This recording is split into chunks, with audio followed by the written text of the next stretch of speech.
بسم اللہ الرحمن الرحیم۔ السلام علیکم، آپ دیکھ رہے ہیں الف نیوز اور میں ہوں آپ کے ساتھ ماجد علی۔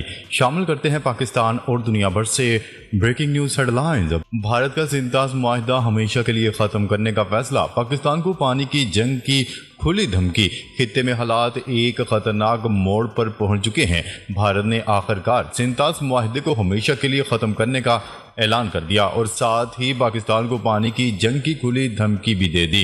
انڈین میڈیا نے واضح طور پر دعویٰ کیا ہے کہ اب بھارت پاکستان کو پانی اپنی مرضی اپنی شرط پر دے گا، اور اگر پاکستان نے نئی شرائط کو تسلیم نہ کیا تو ایک قطرہ پانی بھی نہیں ملے گا۔ بھارت کا منصوبہ یہ ہے کہ وہ دریاؤں کا رخ اپنی شمالی ریاستوں کی طرف موڑے گا، نئے ڈیمز تعمیر کرے گا اور رنبیر نہر جیسے منصوبوں کو مزید وسعت دے گا۔ پاکستان کو ان منصوبوں پر کوئی اعتراض کرنے کی اجازت نہیں دی جائے گی۔ یہ وہ شرائط ہیں جنہیں ماننا پاکستان کے لیے ممکن نہیں۔ اگر پاکستان نے انکار کیا تو بھارت صاف الفاظ میں کہہ چکا ہے کہ ہم پانی روکیں گے اور کوئی ہمارا کچھ نہیں بگاڑ سکتا۔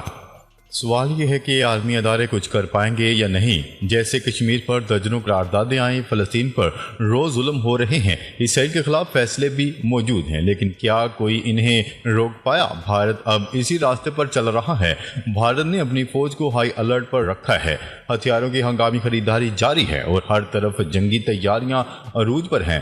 صاف اشارہ ہے کہ بھارت جنگ کی طرف بڑھ رہا ہے۔ پاکستان کے پاس اب وقت بہت کم ہے۔ چین صرف اسلحہ یا ٹیکنالوجی دے سکتا ہے، لیکن میدان میں لڑائی خود پاکستان کو لڑنا ہوگی۔ یہ پانی کی جنگ نہیں، یہ پاکستان کے وجود کی جنگ ہے۔ اگر پانی بند ہوا تو ہمارے کھیت، ہماری زمینیں اور ہماری زندگی سب کچھ ختم ہو سکتا ہے۔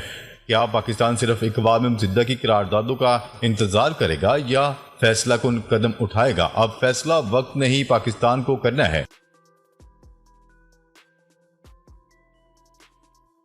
خبر کے اگلے حصے میں بات کرتے ہیں آپریشن سندور دوبارہ شروع، بھارت کی گراؤنڈ فورسز متحرک، جنگ کے بادل پھر منڈلانے لگے۔ بھارت کی جنگی تیاریوں نے ایک بار پھر خطرے کی گھنٹی بجا دی۔ انڈین آرمی چیف کی حالیہ دورہ لوگے والا، جو پاکستان کے شہر رحیم یار خان کے ساتھ ملحقہ بارڈر ایریا ہے، یہ اشارہ دے رہا ہے کہ آپریشن سندور دوبارہ شروع ہونے جا رہا ہے۔ انڈین آرمی چیف نے وہاں پہنچ کر نہ صرف فوجیوں کو بہترین کارکردگی پر شاباش دی، بلکہ آپریشن سندور کی نئی لہر کی تیاریوں کا بھی جائزہ لیا۔ یعنی جنگ روکنے کی بجائے نیا محاذ کھلنے والا ہے۔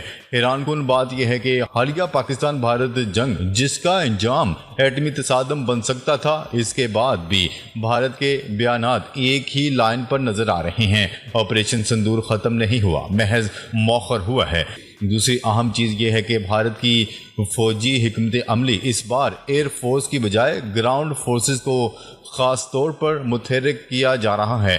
ویڈیوز، بیانات اور دوسرے سب کچھ اسی طرف اشارہ دے رہے ہیں کہ بھارت بری فوج کے ذریعے پاکستان پر داخلے کی تیاری کر رہا ہے۔ ادھر فرانس بھی اس صورتحال پر پریشان ہے۔ رافیل طیاروں کے گرنے پر فرانس کا وفد راہل گاندھی سے ملاقات کر چکا ہے، کیونکہ ان طیاروں کی ناکام ہونے سے فرانس کی معیشت کو اربوں یورو کا نقصان اٹھانا پڑا۔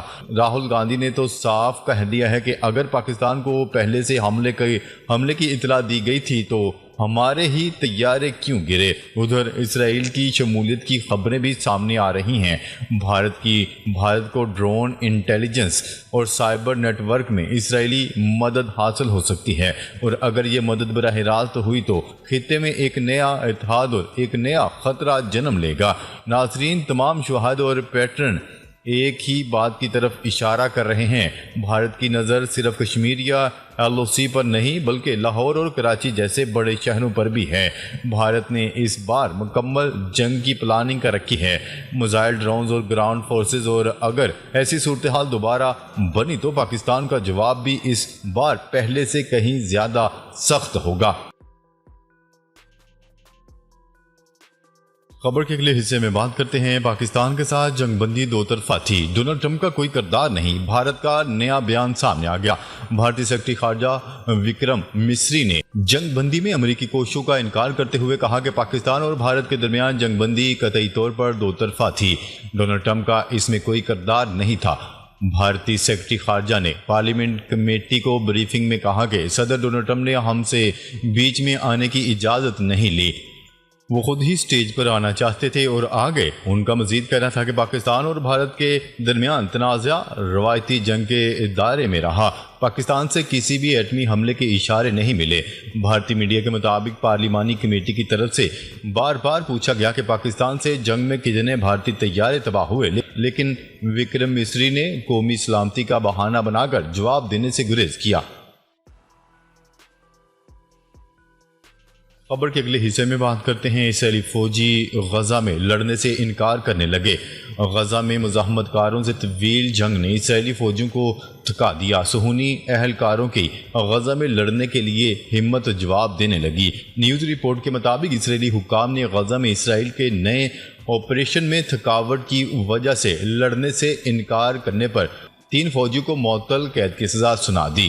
اسرائیلی خبرساں ادارے نے اطلاع دی ہے کہ نہال بریگیڈ کی 50ویں بٹالین کے 11 فوجیوں نے علاقے میں 11 ماہ اور مقبوضہ مغربی کنارے میں مزید 3 ماہ کی لڑائی مکمل کرنے کے بعد دوبارہ غزہ میں خدمات انجام دینے سے انکار کر دیا، جبکہ بعد میں 8 سپاہیوں نے اپنا انکار واپس لے لیا۔ ان تینوں اہلکاروں نے سروسز سے انکار جاری رکھا اور انہیں معطل کرنے کی سزا سنائی گئیں۔ خبر کے اگلے حصے میں بات کرتے ہیں برطانیہ، فرانس اور کینیڈا کی اسرائیل کو پابندیوں کی دھمکی۔ فرانس اور کینیڈا نے اسرائیل کو خبردار کرتے ہوئے کہا ہے کہ اگر اس نے غزہ میں جاری فوجی کارروائیاں بند نہ کی اور امدادی سامان پر عائد پابندیاں نہ اٹھائیں تو ان ممالک کی جانب سے ممکنہ طور پر پابندیاں عائد کی جا سکتی ہیں۔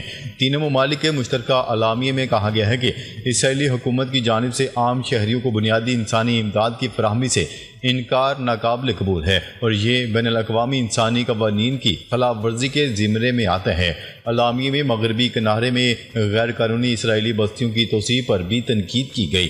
بیان میں کہا گیا کہ اگر بستیوں کی تعمیر کا سلسلہ جاری رہا تو ان ممالک کی جانب سے ہدفی پابندیاں لگائی جا سکتی ہیں۔ یہ بیان ایک ایسے وقت میں سامنے آیا جب غزہ میں 3 ماہ کی مکمل ناکہ بندی کے بعد پہلی بار 5 امدادی ٹرک جن میں بچوں کی خوراک اور دیگر امدادی سامان شامل تھا، کرم ابو سالم گزرگاہ کے ذریعے غزہ میں داخل ہوئے ہیں۔